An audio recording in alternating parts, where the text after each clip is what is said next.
الرحمن الرحیم۔ لاکھوں کروڑوں درود و سلام تاج دار انبیاء علیہم السلام حضرت محمد صلی اللہ علیہ وسلم پر۔ میرے محترم بھائیوں اور بزرگوں، حضرت وہاب بن منبع رضی اللہ تعالی عنہما ان سے روایت ہے کہ حضرت موسیٰ علیہ السلام کا ایک امتی تھا جس نے تقریباً 200 سال عمر پائی۔ اتنی کثیر عمر پانے کے باوجود وہ اپنی ساری زندگی کہہ لیں کہ اس نے گناہوں میں ہی گزاری۔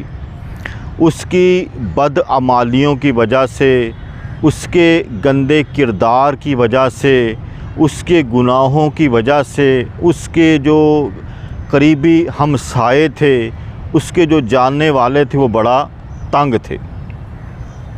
جب وہ بندہ مرا تو ان لوگوں نے جو اس سے تنگ تھے اس کی لاش کو اٹھایا اور کسی گندگی کے ڈھیر پر پھینک دیا۔ میرے محترم بھائیوں اور بزرگوں، اللہ تعالیٰ نے وقت کے نبی حضرت موسیٰ علیہ السلام پر وحی فرمائی کہ اے موسیٰ، فلاں گندگی کے ڈھیر پر ہمارا ایک بندہ پڑا ہے، جا اسے وہاں سے اٹھا، اس کے غسل کفن کا اہتمام کر اور اس کی نماز جنازہ پڑھا کر کسی جگہ دفن کر دے۔ اب یہ اللہ کا حکم تھا۔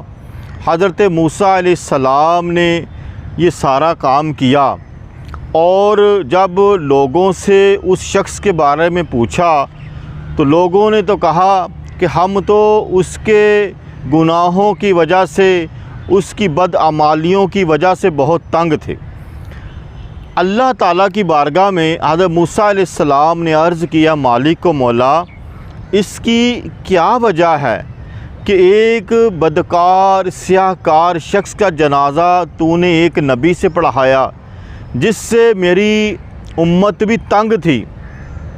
حضرت موسیٰ علیہ السلام نے جب یہ اللہ کی بارگاہ میں معاملہ عرض کیا تو آگے سے رب تعالیٰ نے فرمایا کہ اے موسیٰ، ہاں وہ شخص گناہ گار تھا، سیاہ کار تھا، بدکار تھا، لیکن جب وہ شخص توریت شریف کو کھولتا اور اس توریت شریف میں جب اس بندے کی نظر میرے محبوب کے نام پر پڑتی، یعنی محمد جو توریت میں لکھا ہوا جب اسے نظر آتا تو وہ اس سے محبت سے چومتا اور درود پاک پڑھتا۔ بس میں نے اس بندے کے اس عمل کی قدر کی اور اس کے تمام گناہوں پر اپنی رحمت کا پانی پھیر دیا،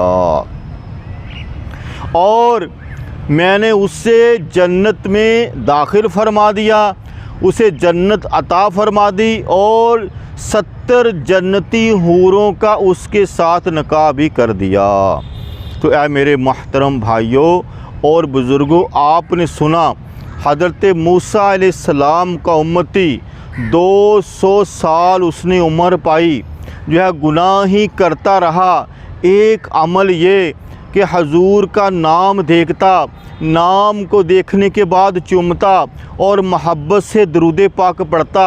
اللہ تعالیٰ نے اس عمل کی برکت سے اسے جنت عطا فرما دی، اس کے تمام گناہوں پر اپنی رحمت کا پانی پھیر دیا۔ تو جو بندہ حضور کا امتی، حضور کا غلام، حضور سے محبت رکھنے والا، حضور علیہ السلام سے عقیدت رکھنے والا، جب محبت اور شوق سے درود پاک پڑھے گا تو اس پر کتنی اللہ کی رحمتیں نازل ہوں گی، ان کو کوئی شمار کر ہی نہیں سکتا۔